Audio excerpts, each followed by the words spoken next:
Hi, welcome to my channel, Mark Bailey Trike. In this video I'm going in depth on the selector mechanism on the FT and the FG range of gearboxes. So yeah, let's head over to the workshop now. Okay, so we're in the workshop now. Setting up selector forks and selector rods is really for experienced engineers and mechanics. If you struggle to change ratios, this probably isn't for you. And the other thing you're going to need to do before you even start trying to strip it down, you're going to need one of these, and this is a Hewland fork setting jig. If you haven't got one of these, you're just not going to be able to do it. So I'll explain more about this and how we use it later on. So next up, what we're going to do, so if you're happy to carry on at this point, I'm going to do the strip the bearing carrier down and show you how to set up the selector rods and also the selector fork. So if you've taken the gear ratios out like so, I've cheated a little bit here. I've actually taken the ratios out and I've cleaned everything because I didn't want everything covered in oil, and I've also loosened off some nuts here just to make it easier for filming. So this is your bearing carrier cluster. So before you can start stripping it down, you've obviously, I'm going to say that word, got to take the bits out. Now the one thing I did forget to mention, if you've watched my FT FG ratio changing video, I did put a note up, but of these input gears, there are three types of gears. You start off with your lay shaft, which in this case has got first and reverse machined on it. Your second gear is what we call a hubbed gear, because it's got this hub attached to it, and the rest are what they call standard gears, because they are all the same type of gear. So what we're going to do now is just take these off. You really don't need these too much for setting forks and rods up. We will just put them in the fork setting.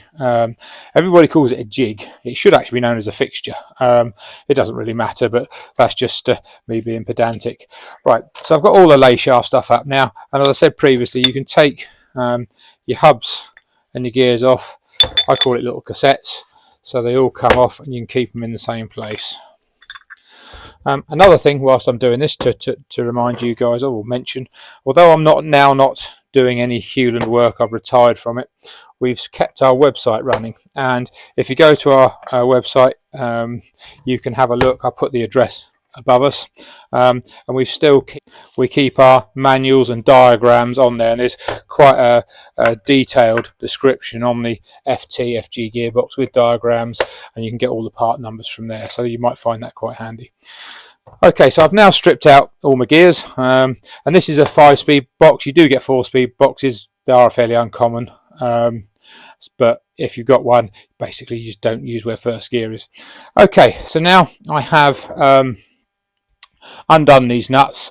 Now again, previous video I said if you can move your selector forks like this, it means you need to put them in a fork setting jig. Well, because I've loosened them, they all move, so they should never, if you're doing a ratio change, this should never happen. They should always be tight.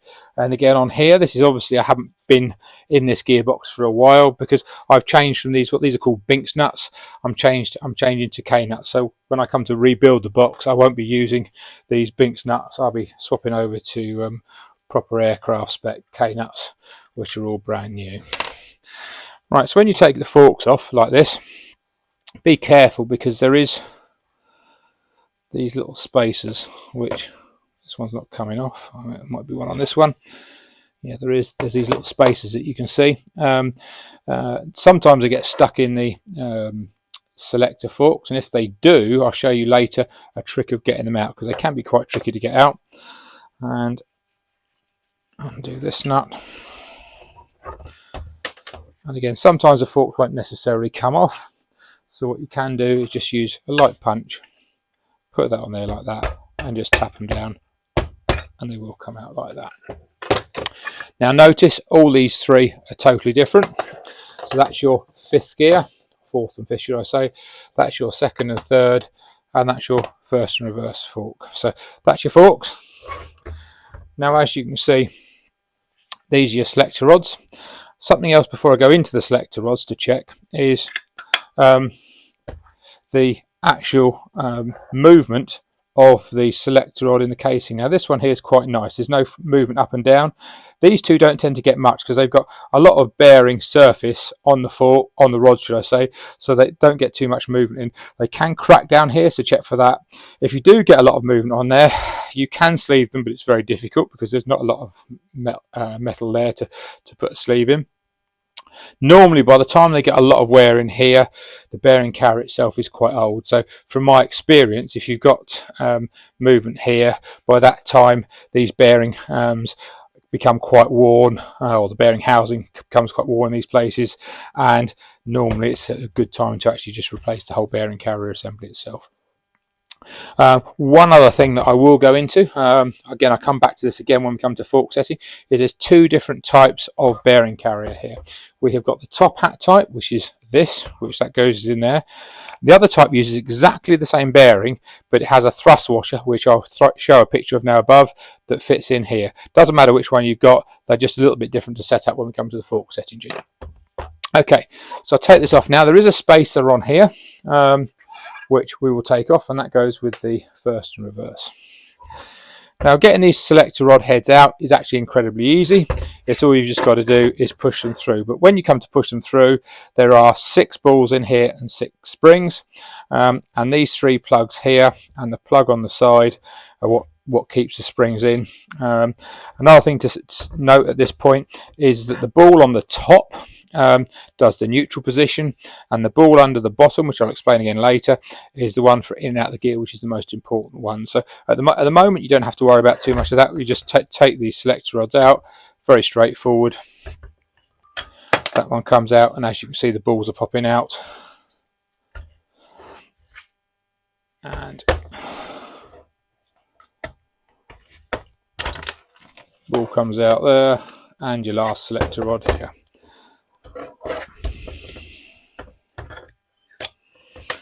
Right, now what does happen, as Karen can come up inside, apart from us losing the balls, you'll see if you look in the first reverse hole, the actual spacer for the setting the selector fork up has stayed inside the hole. So be careful of that. So if it does happen, the smart move is just to pop that back in again and grab your spacer and put that with the fork itself.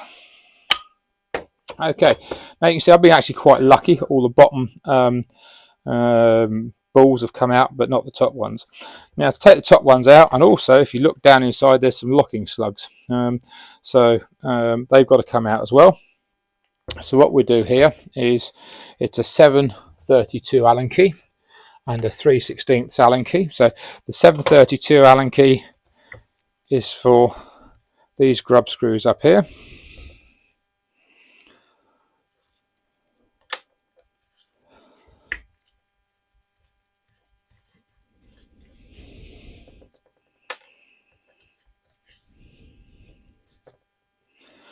Now to get the springs out, you can use a scribe, you can use various things. Another little very simple tool that I've got, which I shall grab, is just a piece of welding wire, any other bit of wire, with a little hook on the end. So it just means you can go down there and hook your springs up. So what I'll do is I'll keep these in the same place that they go. So that one's a 4th and 5th, so I'll keep that one with 4th and 5th. That one's 2nd and 3rd. And that one is 1st and reverse. Right, and as you see, I've still got balls falling out. Now to get the other balls out, they're stuck in the holes. Very straightforward. If you just use your Allen key, I'll try and show you what I'm doing here. As if you put that in, your Allen key in there, and just pop them forward, your balls fall out, and no doubt the springs will come out of the hole. Now there we go. Now again, as the springs come out,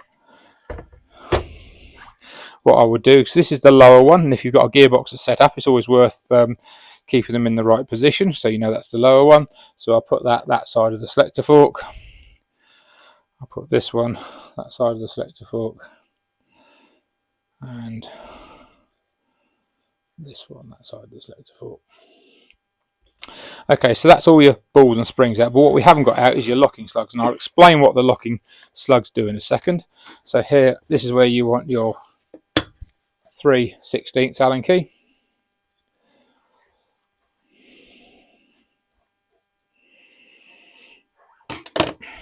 And again, you can always use, well, you see me using 3/16. And if you look through here now, as I push this, you'll see your locking slugs fall out. So whilst we're on the point of locking slugs, I'll explain what actually happens here. So here is, I'll do your centre selector forks. This is your second and third. And as you can see, you've got little grooves. Now, the groove on the top here is where your ball sits. The grooves on the bottom is where you don't get the ball either sits in that point or that point. So that's neutral. Yeah, and that's second and third gear slots here. Now this other slot is for these locking slugs, yeah, and that fits in there like that. So when it goes into one gear, it stops the other selector rod from being moved. So it's the best way of not getting two gears at once. If you do ever forget to put these in, it can be disastrous because it can blow the gearbox up. So yeah, these are locking slugs that stop you getting two gears at once and moves in and out between the selectors. And again, it becomes more obvious when I come to build the box what actually happens there. So that's that. Okay, so what we want to do now is I'm going to pause the video. So all I'm going to do is clean these up very quickly, clean the bearing carrier up so it's a bit less oil around, and then I'm going to show you how to rebuild the bearing carrier. I found the best way of getting the Loctite off the end of the selector rod is by using a rotary wire brush. As you can see in the drill, it works really well. Okay, as I previously said, the little spacers that we see here can get stuck up inside the selector forks, and if you look in here, I'll hopefully zoom in on it, you can see that one's stuck. Now, what I tend to use, and the first tip of doing the job, is it's an easy out extractor. Mine's a snap-on one. If you tend to put that in a vise like so, it's probably the easiest way I know of getting these things out. So you put that in there like that, give it a good old twist, keep twisting up, and there we go. Hey presto, you've got your spacer out. Okay, it doesn't damage the spacer, and again, if you just put that down, we'll let it drop into the vise. And give it a slight tap, it normally comes straight out. There we go. Okay, so that's an easy way of getting the spacers out. And again, I will remind you of this in a minute, but there is two ways of putting this spacer in. There's a chamfer on one side, as you can see, and a chamfer on the other side. It's very important which way you put the chamfer around. Okay, right, that's my little tip. Oops, I think I said there's a chamfer on both sides then. There isn't. There's just a chamfer on one side, and there is no chamfer on the other. But again, I'll explain that when I come to actually do the fork setting. So before we do the fork setting, we've now got to do the selector rod setting, and there's various steps you have to go through. So we'll start that now. Right, one other thing I did forget to say, if you struggle to get the actual balls out of the bearing carrier, what you can do is get an airline, and there should be some little bleed holes. If you look, there's 3 bleed holes there. You can actually put some air into there, and that normally shoots the ball out. If that doesn't work, you can heat the carrier up and do the same thing, and then the balls normally come out at that point. So that's just yet another little tip. Okay, so before we actually start assembling, if you've got a used bearing carrier, it's probably not so important, but definitely if you've got a new bearing carrier, what you need to do is just check that the holes are nicely reamed out. Makes a big difference to the gear change. Now you need here a 3/8 reamer and a 5/16. So what I tend to do, even on used ones, just to make sure there's no muck in the holes, is you put your reamer down, and you can see this doesn't initially go down that well. It does now, spins really easily, and you should go through all 3 holes just to make sure that the holes are nice and clear of any junk. And especially sometimes when they're new, you get little burrs. It's not that they're not the right size, you just get burrs, and those burrs can stop the gear change. So really, again, really quite important to ream those holes out. It's not the sort of thing, oh, I haven't got a reamer, I won't do it. Well, don't do it, but you do it at your own cost. Okay, and the same here for the locking slugs. They are a 5/16. Don't use an 8mm, it's got to be 5/16. And again, go through there and make sure you've gone all the way through both holes. And again, that one's really nice. So yeah, don't forget to ream the holes out. Right, moving on from that, the next thing to do is we're going to fit the selector rods. But before you do the selector rods, you need to make some checks. And this one, especially here, when we look in close, you're looking for a bit of damage. And as you can see, there's a little few marks here, marks here, marks here. And also, if you pick up a new one, they're sometimes not very well deburred around these edges. So I suggest I'm going to get a Dremel out now, and I'm going to show you what I do with a new one but actually take very little metal off. But I am going to just tidy these points up, and that's where the locking slug goes. When you're changing gear really quickly, it can damage here and here. You tend to get more damage on your locking slugs than you do on your balls, but again, you can see where the balls have been wearing. So yeah, I'll get my Dremel out now and show you what I do. Okay, so I've got my Dremel with a nice little grinding bit on there. You don't have to go too mad with it. So you literally, it's a bit of an art of how you do it. Just go around. I tend to move my hand, not the Dremel. And as you can see, that is all that's required. A really light touch.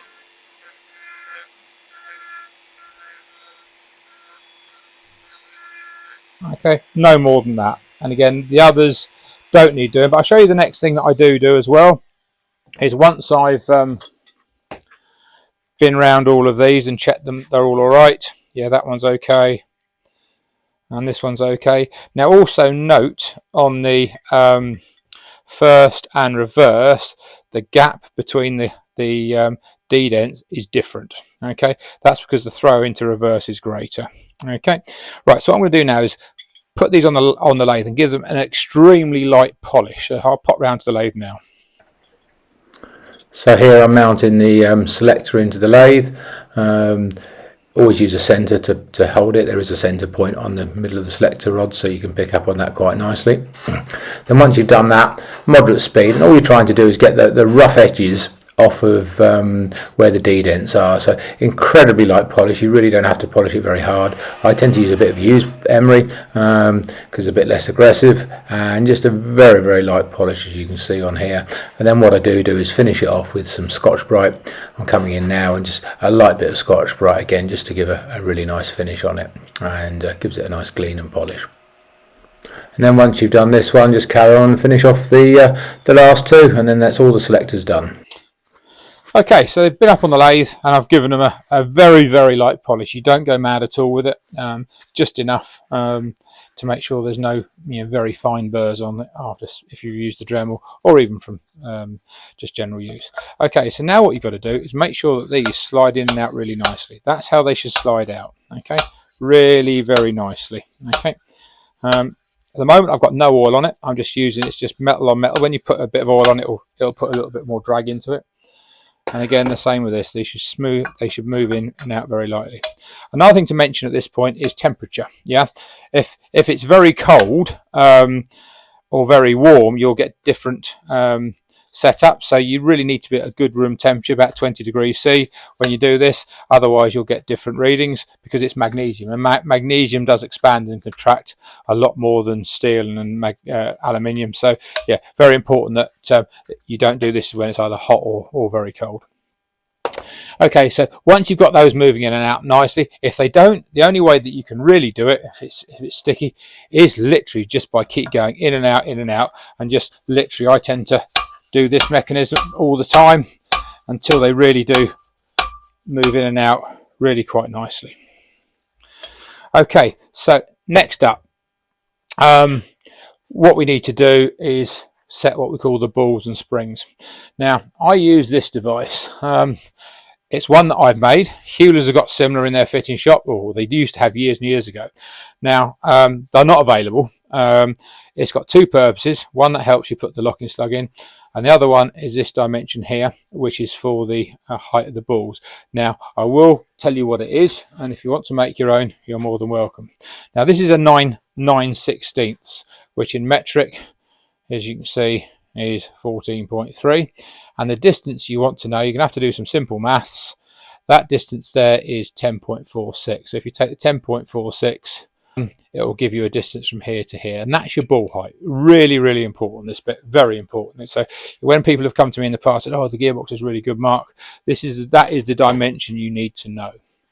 So what I'm going to show you is how to do one ball at a time. So we'll start off by doing the 4th and 5th. So we'll get the spring that came out of 4th and 5th place, which will go down like so. And then we'll get the ball, any ball. Now these balls are all absolutely identical, okay? And you put that in there like so. And if you look down in that hole, you'll see the ball. Now what you do with this tool is you put the tool in, and that tool should just be touching, as you see, the top of that ball, which it just is. If it's actually not touching it, you're going to have to put a washer under the spring. And if it's too tall, really hitting on it, what you do is, I'll show you now, what you do is you go round. I've got another spring which I can use, and I'll show you how to adjust it on a grinding wheel. So if you come around with me. Right, you need a little bench grinder like this. You start it up, and if Karen comes round here, it's all you've got to do is grind some off like that, and then once you've done that, put her chamfer all the way around the outside. Okay, so that was the fourth and fifth one. Now we're going to do the next one, which is the second and third slot. Again, pop that in. Now, because I've done this box before, they're probably all going to be right. So let's have a look in case anything's moved. And as you can see, that's just touching the top there. So again, absolutely perfect as it should be. Now, if it's too long, what's going to happen is that, and you leave it too long, it's going to make it very hard to get it in and out of gear. That's definitely the in and out gear. If you have it too low, that ball is one of the things that stops the car from jumping out of gear. So if you have it too low, the car could easily jump out of gear. So really, really important to get this absolutely cock on and use those sizes I've given you. This isn't me making up the size, this is the Hewland size. So next up we'll do the first and reverse. Again, pop the spring down into there. And as I said, these are a 3/8 ball, all exactly the same. So pop that in there. And that goes in there. And again, as you can see, it's just touching. The ball is just touching. So absolutely perfect. So yeah, that's something that I thought might be right on this box, and I'm glad it is. Okay, so next up what we've got to do is start putting the selector rods in. So you always start off by putting this one in first, which is the longest one, which is your first and reverse. So when you come to put it in now, what you must do is put a drop of oil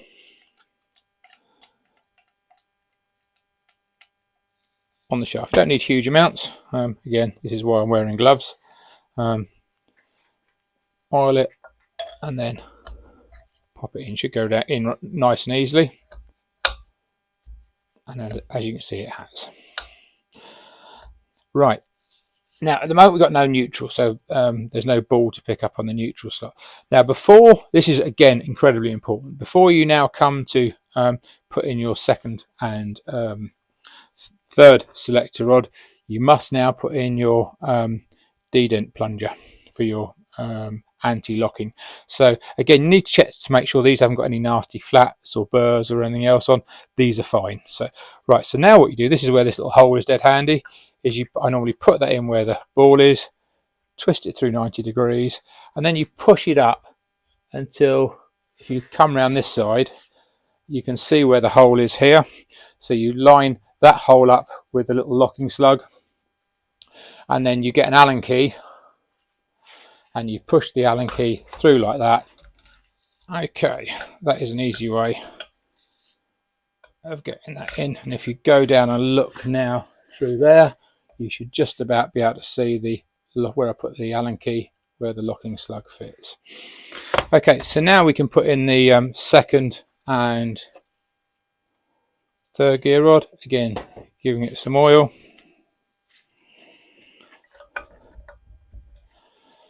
And putting that in like so. And again, to put the locking slugs in, I might not mention it on the last one, you have to be in the neutral place. So because there's no neutral ball, you have to look in from the top. And if Karen goes in and looks at the top, you'll see this one sliding. Look at that hole there. You'll see this one as it slides in and out, and you've got to pick up the little neutral slot like so. Okay, and now we come to put in the next locking slug. Again, that's the one that's got to go between second and third and fourth and fifth. And this one's probably a bit easier for Karen to come and pick up, so she can see that around this side it's in the hole. That's it. Hopefully I can zoom in on that. And then the same again, push down like so, and you can push that one out. And then last but not least, you put in your 4th and 5th selector rod.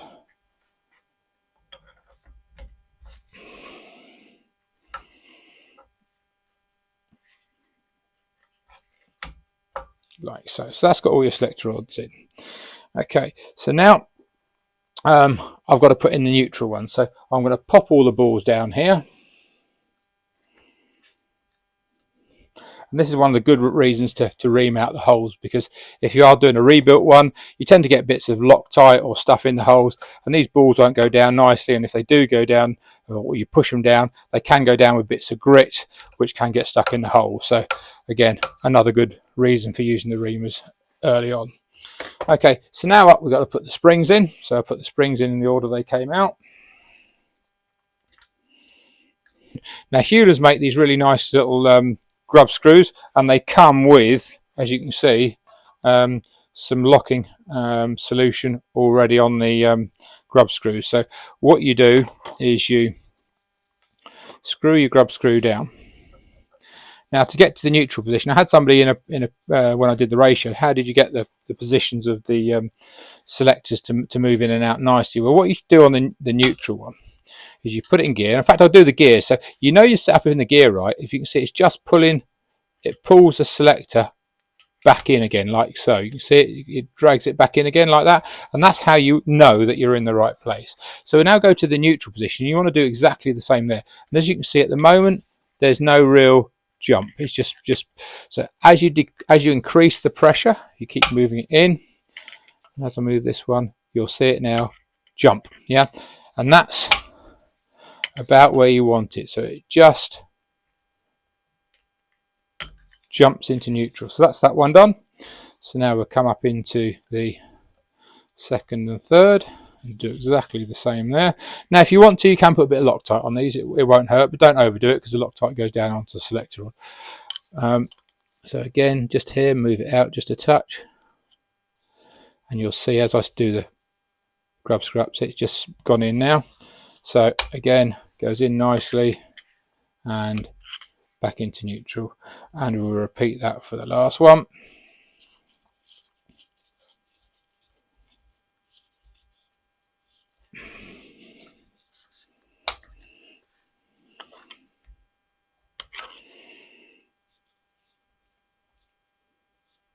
And as you can see, that's jumped in there nicely. And that's it. That's how you select your selector rods. One other thing you've got to do is I normally put some silicone around this grub screw, and I've got to put that in, and that is your selectors done. If you're a bit worried about these coming loose, you can put a little bit of silicone around the top just to belts and braces. But that's it. That is the selectors done. As I said, really important to make sure that you get the bottom ones done correctly. And again, another safety check is if you push this in, that's your locking slug working properly. And the same with this one. If you push this in, that's your locking slug. So you know you haven't done something silly on your locking slug. So you should only be able to do that. You shouldn't be able to push 2 of these in together. Okay, yeah, now we're going to move on to setting the selector fork setting fixture up, and what we have to do to get that done. Okay, so we're now on to the fork setting fixture. Now this is a classic old Hewland one. Yeah, the only place you can get it from is Hewland, so you use the Hewland genuine one. Right, first thing you'll notice is it should have 4 legs. I actually only use 3, because if you leave this leg on here, it's very difficult to get in and actually set the forks up. So yeah, it's quite normal just to use 3 of the 4 legs. What you've got to do now, this has got to replicate what is actually in the gearbox car. It's got to be exactly the same measurements, and I'll tell you how we do that in a second. But before we get to that, there is various different types, and it all down to this pinion bearing. Here I use the FT pinion bearing. Now even with the FT pinion bearing, there's 2 types, because these were originally off a VW Beetle and are now become extremely hard to get hold of. So Hewlands have made another one, but actually 3mm longer, so that affects the length of the hub. The FGs, there is at least 2/3 types of bearing. Again, the early FGs and FGAs used a bearing. I'll try and fish one out here.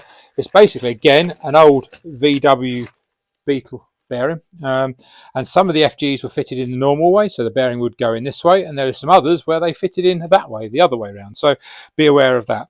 And again, there's a Mark 9 bearing which looks very similar, but that's 3mm shorter, so you have to be careful with that one. And for the FGBs and the FGCs, I'll post a picture up now of that bearing, so you'll see it in the back of my gearbox. So what does that actually mean in real terms? What that actually means for you setting forks up is there are various different types of these things. This is the first and reverse rear hub. This is probably one of the longest ones you'll get, and the FT is definitely a chunk shorter. So what that means is you have to use different spaces. As you can see down here on the bench, I've got a complete array of different spaces that I have to use depending upon whether I'm doing an FG, an FT. So it normally means if you're doing the FTs, I run a lot more spaces on here.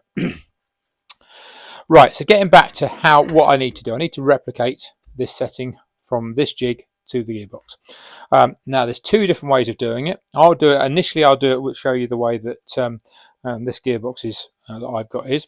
So what you do is you need a spacer. Now this spacer, I'll give you a measurement for it. It's nothing you can buy off of Hewland's. I've had to make it. In inches it measures 0.917, and in metric it is, as you can probably see there, 23.3. And what's that for? Well, you push this on here like so. And again, this is not a Hewland piece. This is I've used. You can just use a steel rule to basically go across, and you have to try. This has to be level with the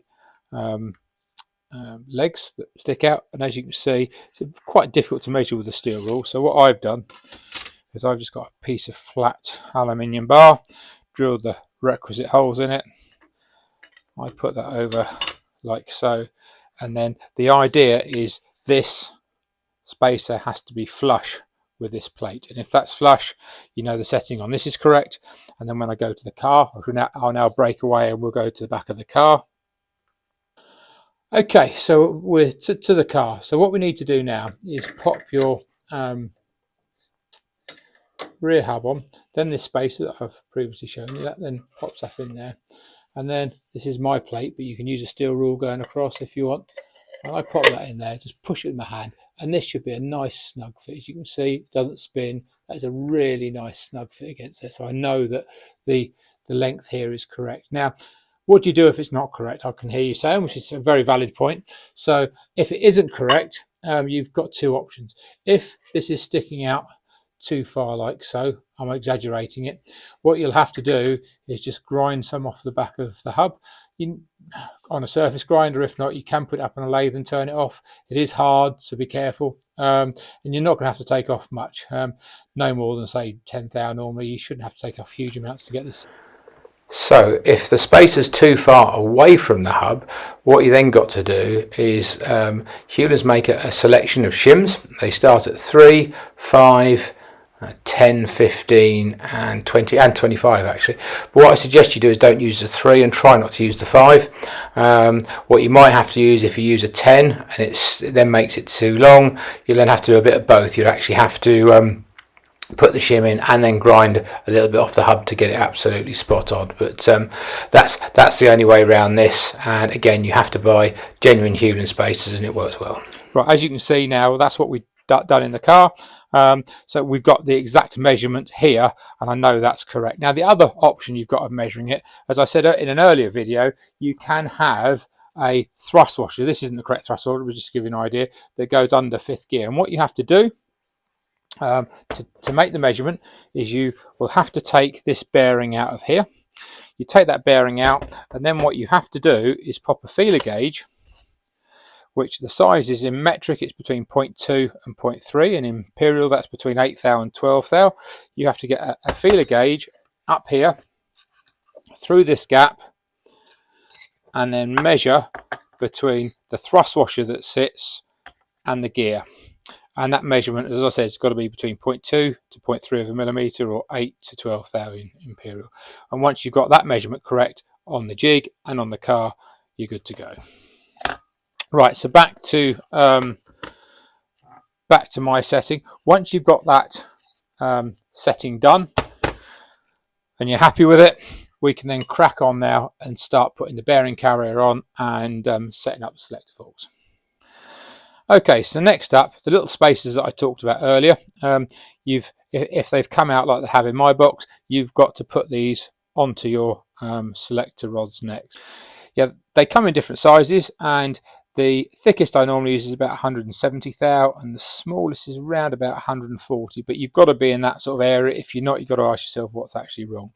Now, as I said earlier, there's a chamfer one side and chamfer the other side, and the reason for that is there's a radius in the bottom of this selector rod, and if you don't put it down chamfer down, it'll actually hold the spacer off and give you wrong readings. So very important to do that first.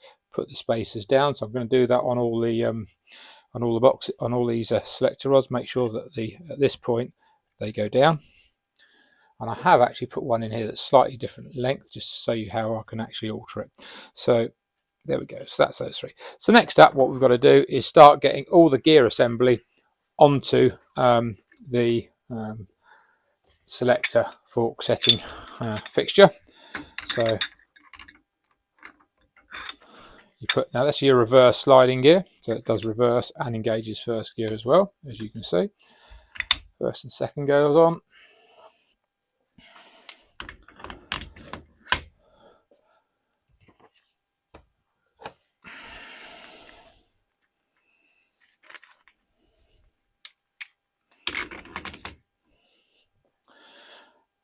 Alright, and lastly, your top hat.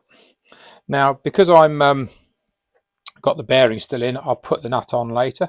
So at this point, having the fork setting jig in this plane's a bit awkward, because you'll see what happens when you come to put the bearing carrier on. The selectors are all down here out of the way. So what I tend to do at this point is move the jig or fixture around, so you can actually, as you can see, the access is a lot easier here, and that's why we've got that bar out again, all for access. Okay, so what I tend to do now is pop your selector forks on. Another thing to check, I haven't told you, but is check for wear on the selectors. If you can see there's a groove in them, they are worn, or if they're really loose on the selector fork, they're worn. Always a good check. These are like mint, they're new, more or less new, so don't need replacing, but always check them, because if you've got a lot of slop in these, it will actually jump out of gear on you. Okay, and again, as I said in the FT video, there are two types of these. This is the latest selector fork. The earlier one is basically cut off here. If you've got one of those, highly recommend changing to the later type. As if you're getting parts, always make sure they're Hewland parts. So what I'll do now is I'll start sliding this on. Try and feed your bearing carrier on, and then feed your selectors in at the same time.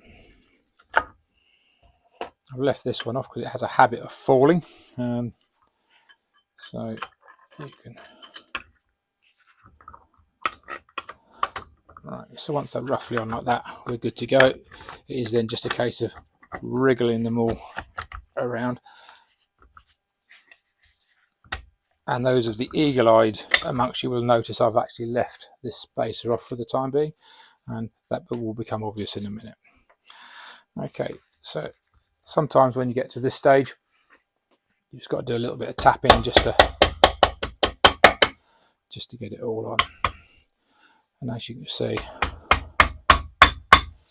we're just about on. Okay, so next up, we've got to do the nuts up around the outside and the nut that holds all the hubs together. So I shall crack on and do that now. And on the Hewland fixture here, they don't use a left-hand thread, so just be wary that this is just a normal right-hand thread. Okay, so I'm just popping the 3 nuts on.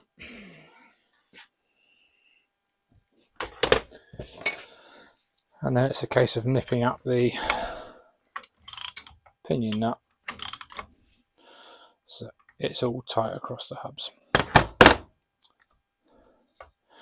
Right, next up what we've got to do is we've got to put some nuts on here. just so that we can see where the selectors are positioned against the gears. What I'm doing now is literally putting some simple half nuts on at the moment. You don't need to put any form of locking nut on because this is just for literally setting up, and as you can see, it's all I'm doing is very, very lightly nipping them up. Sometimes this is a bit hard to get to, and if it is, what you can do is you can put it into a gear.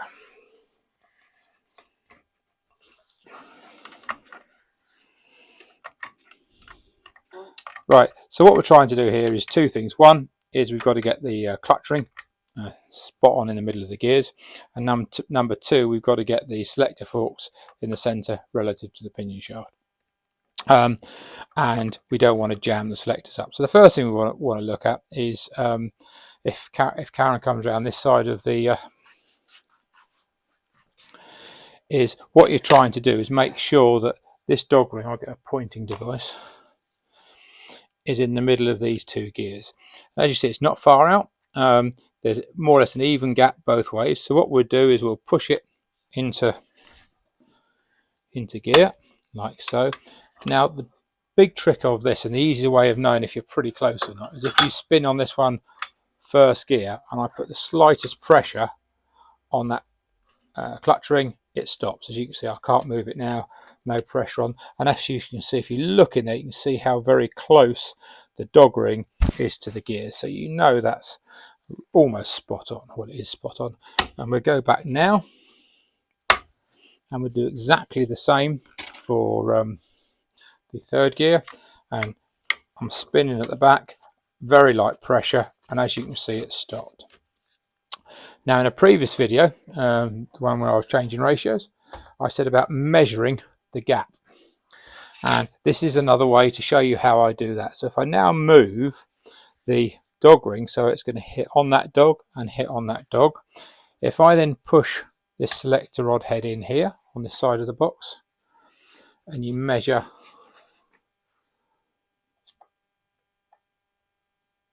that gap, that's measuring 91 that way, and if we go back and do that, that is measuring 90 that way. So we know we're spot on. As I said, if you have got a bent selector fork, this would show that up very, very easily. So I know that selector's in the right position, and now I've got to do the same for my fourth and fifth gear. So I'll do it the measuring way first. I'll push it in here. It's a little bit harder to see. Let's see what we get on this one. This is the one that I did muck around with. So we've got 66 on that one. And then if we go the other way, as you can see, I've got 120 odd. So that we know this selector fork's out. I know it's wrong because I changed it so it would be, so I could show you what to do. And I did it on the most difficult one. And the last one we need to check is the first and reverse gear. Now reverse is fairly open because you only use it and it can move one way or the other, but the most important thing to get right is going into first gear. And first gear here, now if I'm not in this correctly, as you can see, I have got a fairly big gap in there, because if I again spin that gear, it will not lock up. So again, first gear or the reverse can afford to go this way, and that's why I left the aluminium spacer out, because if you leave this aluminium spacer in, it can give you a false reading. It'll actually stop on the spacer, not on that. So what I've got to do here is take some off to move that in that direction, and on my fourth and fifth, which is wrong at the moment, again it's not going far enough into fourth gear, so I've got to machine some off to get that correct as well. So right, real pain. What you got to do now is undo everything again. This one you don't have to, you can get it off and adjust it, but the fourth, fifth, I'm afraid the only way you can do it is by taking the whole lot to bits, as I'm about to do now, so you can get to the little spacer in there and adjust it. So I'm going to have a smaller spacer in there rather than the longer spacer to move it back. Okay, so what I might do, actually before I do that, is I'll show you how I do, before I take it off, how you can adjust the this one. Again, what I'm going to have to do is, because I need it to go back into first gear more, it's going to be a smaller spacer. So on that, this is where it's quite easy. That slides out and you can see your spacer there. Take that off, and this one measures 152, so I'm going to probably go down to my minimum, and the reverse revert is normally a smaller spacer than the others. Okay, so I put my 140 thou spacer on there, and let's see what we get. Okay, so now you can see the reason for using jam nuts. It just makes this a lot quicker than using some form of locking nut. Another thing I did forget to mention to you guys, that when you clean a bearing carrier off, or the main case or any other parts when they're magnesium, don't worry about them going white. They quite regularly go white, and the cure for this is once you've cleaned them, once you've done the job and you're all back together again, you can put some mech oil, duck oil, WD-40 on them, then followed by silicone spray, and they turn black again. So don't worry if your castings go white, especially if you heat them up. Right, so getting back to the selectors again. So I'll push this into gear.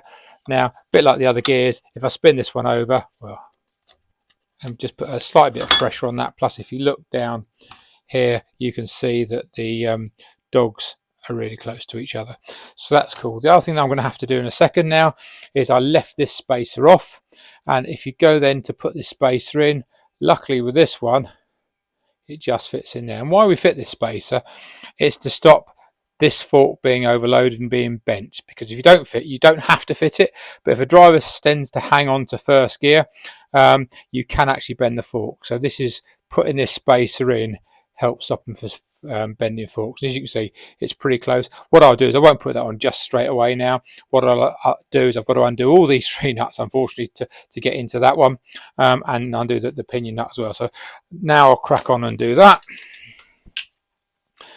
Unfortunately, when you're doing bearing carrier setups, it can be a bit of a laborious job from time to time, especially when you adjust a spacer and you can adjust it a bit more or a bit less and take it on, off. But unfortunately, there's only one way to do it, and that's the right way, and this is what's involved in doing it.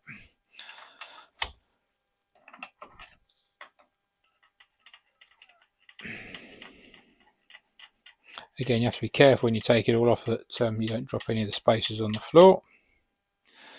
And you can get around your reverse one by actually taking that off before you, like so, before you take the cluster off.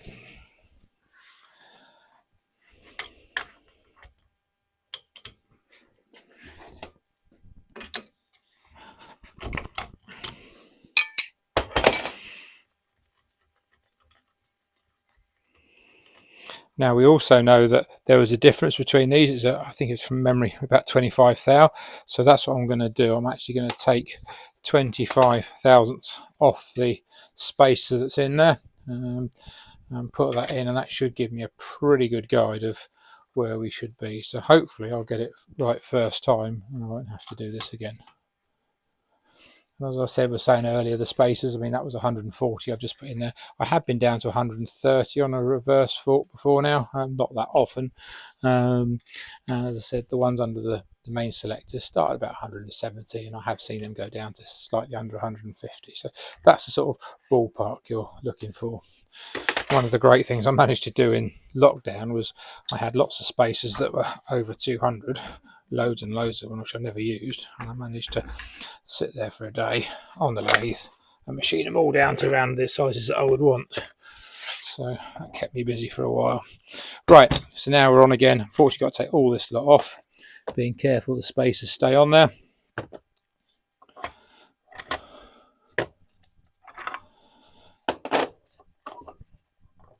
And again, if this one doesn't come off, you just give it a slight tap.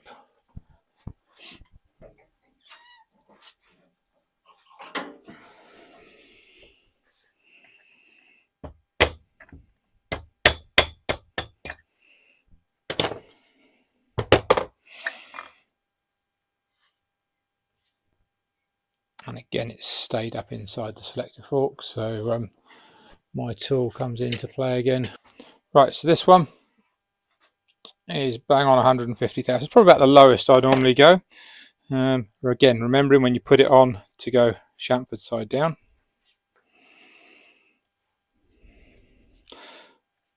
Like so. Now you've got two options here. You can actually put the forks on if you want to, or you can do it as I did first. I'll do it this way, so you're given both options. So you can just pop your fork down. Now sometimes it does need a little bit of a tap to get it down, like so.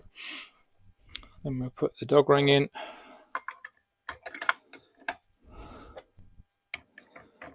The hub in, and then we'll do the same with this one. That fits in down really nicely.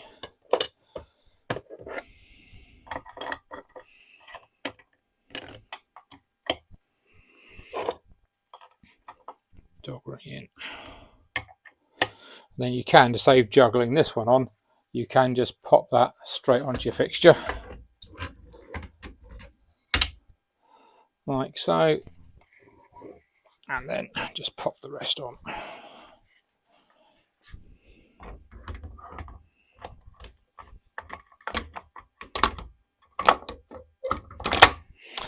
Like so. Okay, I'll stop it there. I'll just nip all this up so you're not watching me do it up, undo it up, do it up, do it up. And then once I've got the nuts done up, I'll start the film again. Right, I've changed the spacer. The spacer measured about 148 thou to be precise. So if I now, it's very difficult for me, I'll spin the gear over underneath. You might be able to hear it spinning. Oops, I've got to put it in gear first. Oops, sorry, my mistake. Wonder why it was not going. So it's in gear now. So the back gear is spinning and doesn't spin now.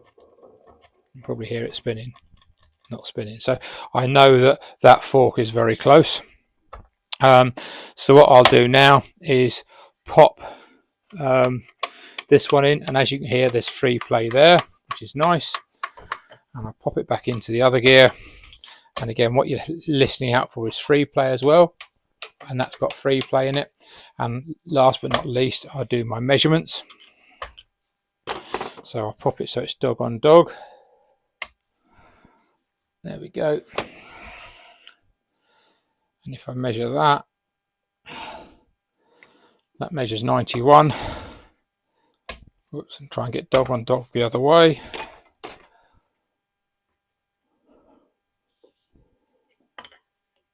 Right, so it's 91 that first way, and this way, measuring it. Well, that measures 98, so I'm pretty close. So 7/1000 of an inch, we'll live with that, because especially when it's not binding the gears up either way, we know the clutch ring is in the middle of the two gears. So the last thing that I've done now is I put the spacer on reverse and first, so I'll pop that into first and reverse as like, oh sorry, first gear not reverse, and the spacer here just spins. Okay, and that's what you want to achieve. So it's in the gear and that spacer just spins, and it's got no lateral movement on it whatsoever. Okay, so my next job now is to I've got all the forks in the right position, which is great. Is now I've just got to take these dummy nuts off and put my real nuts on. Okay, so next up is doing the Selector rod nuts up. Now there's quite a bit of experience involved in this. I'll explain what you have to do, and hopefully you can follow what we're doing here. So first thing, fairly straightforward, just take all your nuts off that you've been using to check your selectors in the right position. Once we've got these off, the next job is I've got to brake cleaner these off and put some Loctite on.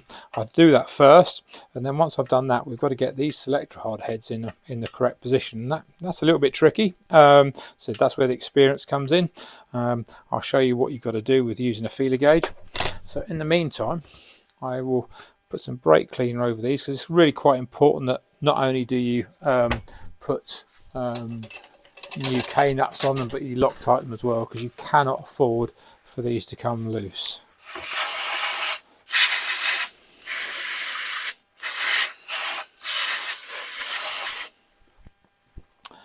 Okay, so those are all quite nice and clean. So the Loctite I use is 270, so quite an aggressive Loctite, but it works a treat.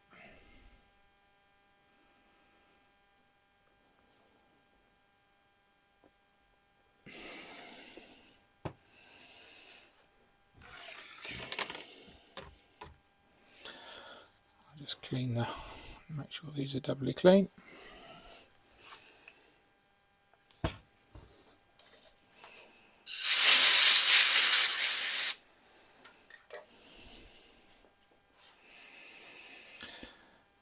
Okay, I like using the K-nuts because they're a lot easier to get on than the standard 11/16 spanner size, because these are a 9/16 spanner size. Always use new K-nuts like I'm using here. Right, now the selector rod heads, when you've got to try and hold them, are very difficult to hold. There's no set size, so you've got to use, best thing to use is actually an adjustable spanner, so you can get on that like that. And then, because the new K-nut is quite stiff, and we're not going to worry about the positioning of them too much to start with, as long as they don't move around too much. I'll show you that. So what I'm going to do is do all 3 selector rods up first, and then we're going to get the heads in the right position. I'm going to show you what to do on that. And I always tend to start off with doing up the 4th, 5th one first. As you can see, it gets quite warm. It's starting, the Loctite's starting to go off a bit already. Again, to get on this selector rod head, it's easier to push the outside 2 selectors in, and you can just get a spanner on that.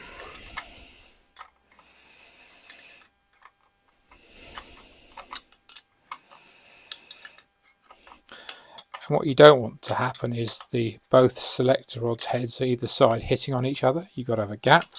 And what I'm going to do in a minute, once I've done these up, is you've got to make sure that you can do these up really tight and the selector rod heads aren't hitting on one another, because if they are, you'll struggle to get gears, and even if they're just touching very slightly, you'll get a very slow gear change. So this is quite important, another quite important part of setting them up. And that's why if one of these comes loose, trying to do it any other way is next to not impossible.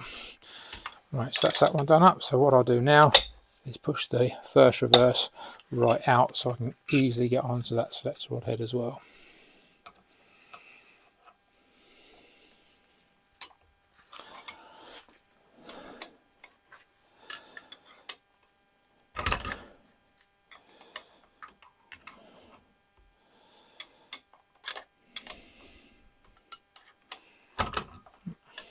Let's try and get on that one a bit better.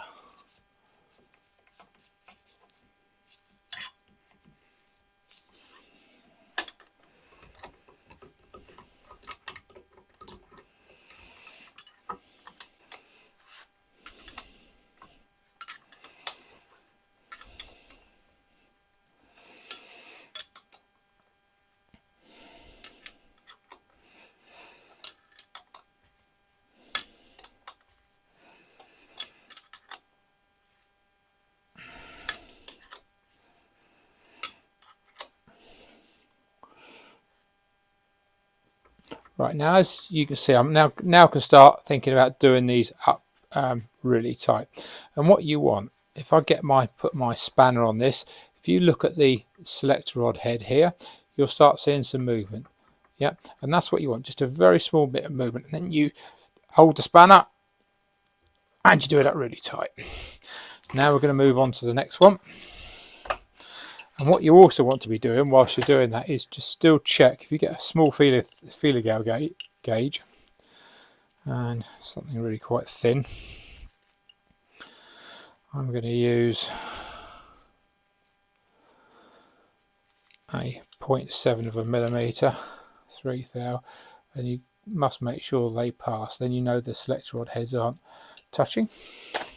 So now come on to the middle one. And again, the same here, you want to have some, as you can hear, it's just rocking. So that tells me that I've still got clearance here in the heads, and that's going down. It's a bit sticky at the back of this one. Yeah, so that's not right. So that's not going in. It's going in at the front but not at the back. So that means I've probably got no movement on the 4th, 5th. We'll soon find out as soon as I put a spanner on it. Not much. Now you can see I've got some movement by just twisting it slightly. And again, to make it easier to get on this one, I'm going to pop it into 5th gear.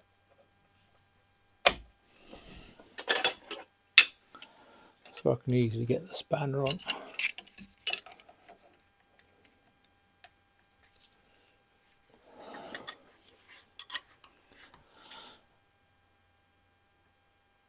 Right, so that's now nice and tight, and as you can hear, I've got some movement. The next check you want to do, there's 2 checks, is first of all, if you look along here, these heads should more or less all be parallel with another, not sort of twisted at a silly angle, which they're not, which is all good. And the final check is you just got to make sure they all go in and out nicely. So as you can see, first reverse is, second and third is, I don't get dog and dog, and you should be able to do this with your finger. If you can't do it with your finger, something's too tight, and as you see, that goes across really nicely. Right, it's just going through the last couple of double checks. One is that the selector rod head moves when you waggle the nut, and the other thing is you get your feeder gauge and just make sure they pass down through as well, which they do. So yeah, that's all good. So now we're going to go on to the last final bit, which is the selector finger housing. I'll show you a few little settings we've got to do on that. One last thing before we go on to the selector finger housing, it is always worth putting your lay shaft in and having a check to see the lay shaft alignment against the pinion gears. That they're normally okay, but always worth checking. And again, this is where I haven't got them chamfer to chamfer, but you can see how, probably if I go right in close, how close those input gears run to the pinion gears. So that's why you need to put chamfer to chamfer there and make sure it is that way around. Okay, so now we're going to go on to the select finger housing. Right, last thing is the select finger housing. A couple of bits on this. Number one, you want to check your fit of your selector finger actually with the bushes and make sure there's no up and down or sideways movement on this, and this is really good. If it is bad and you've got to change the bushes, it's not uncommon. You've got 2 little bronze bushes in there which you've got to be pressed in, and what you're going to need to do is make yourself up a little tool like this, and that'll have to be 5/8 and just a slightly bigger size so it just fits down through the hole, and you can press one in that end. You have to take the seal out and probably put a new seal in and press the other one in the other way. What you will find, if you've got an old selector finger, you won't have to ream them out. But if you've got a brand new selector finger, it probably won't fit. Well, they don't fit. So you need a 5/8 reamer just to go through the hole, just so they become a nice fit. So be wary of that one. And the other thing, as I said when I was changing ratios, and this selector finger has got it, you see it's got some damage on here. Don't make these too thin, because if you make them too thin, they can do what they call self-select. I've seen people with just almost a little pin here. One, they can break off. 2, they can do what they call self-select, which means if you're say going from 2nd gear to 3rd gear, you can actually hit the 4th gate. It doesn't go into 3rd gear, and this stays in the wrong position. So, and then you can't get any gears because you're just stuck in 1 gear. That does happen, not very often. So yeah, be very careful of making these too thin. Some people think, oh, it makes a lot better gear change. Very marginally, it might do, but if it does, you have the self-selection problem. And if it does self-select, you're up to putting a new finger on. Now, this has got a little bit of marking on there, so it's all you do on that. If you see some, is just very, very lightly, again, use your friend the Dremel and just take some of that off. Fairly straightforward. Doesn't need a lot of work at all.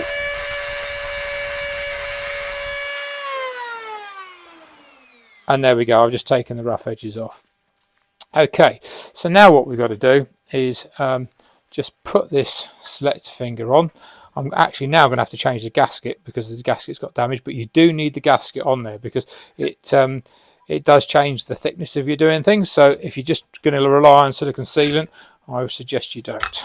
Right, so we're going to pop that on there now, and your selector finger can go in here like so. But so we can measure across the gate, you do have to just quickly put a nut on to the selector finger housing. I shall get one and pop one on.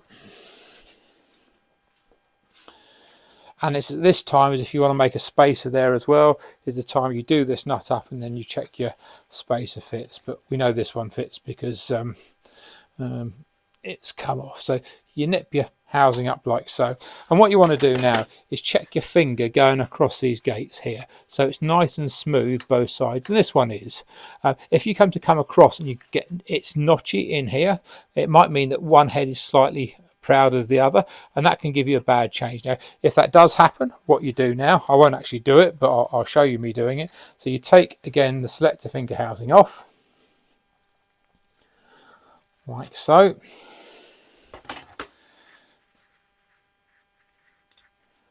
You take your selector finger out, you take the housing off again.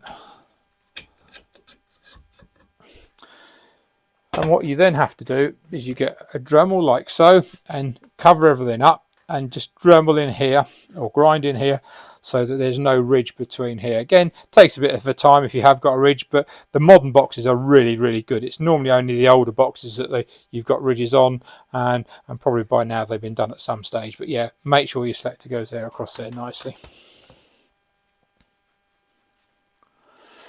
Okay, well I'm going to have to get a new gasket now because I want to put a new gasket on here.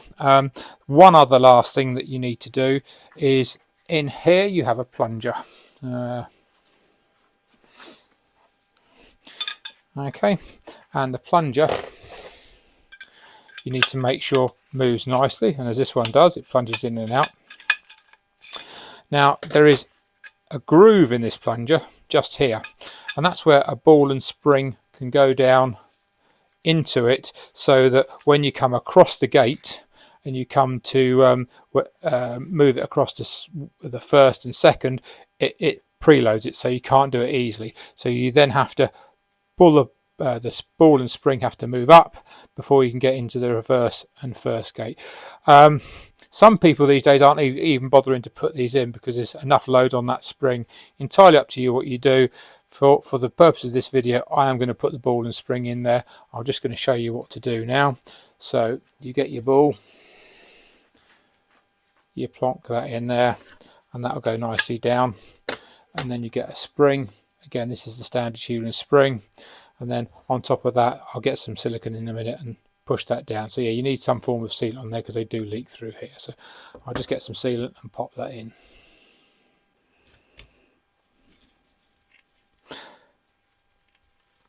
What I normally do with this is just put the grub screw so it's flush with the top of the casting, and as you can see it's got a bit of preload on to move it. So we'll move that back down again at the moment so we can then put that onto there like so, and put your selector finger in. And the last little check we're going to do, let's probably go down a little bit further so that moves into there nicely. Yeah, okay, so we've knit that nut up. And the last setting is to check where the selector finger is going across to that way and across to this way. So the only way we can check it this way is by putting the plunger and the spring on, which I shall get. Okay, so I've now got the spring and the plungers in. So what we're doing at this stage now is the last final check. We're seeing the throw across the gate. As you can see, it's going up into fourth nicely. It's into the second, third gate, and in here I've got a bolt that stops the movement, so it stops it going across so far.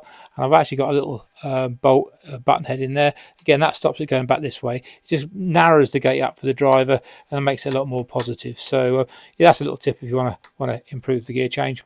Apart from that, yeah, now you just got to check that it's going to go into first and reverse, which if I get a Allen key and put it into here, it moves across to that gate. So that's the full movement that you want. Okay, so that buttons up this video. All I've got to do now is put it back in the car, but you've seen that already on my previous video. So yep, that's how you set up a FT, FG, FGA bearing carrier and Selector Fork assembly. Right, now we're coming to the end of the video. I hope you enjoyed the in-depth view of the what goes on the insides of an FT and FG range of gearboxes. If you've got any questions, please ask.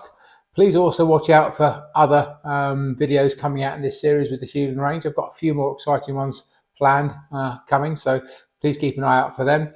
And the usual old like and subscribe. And again, thanks very much for watching.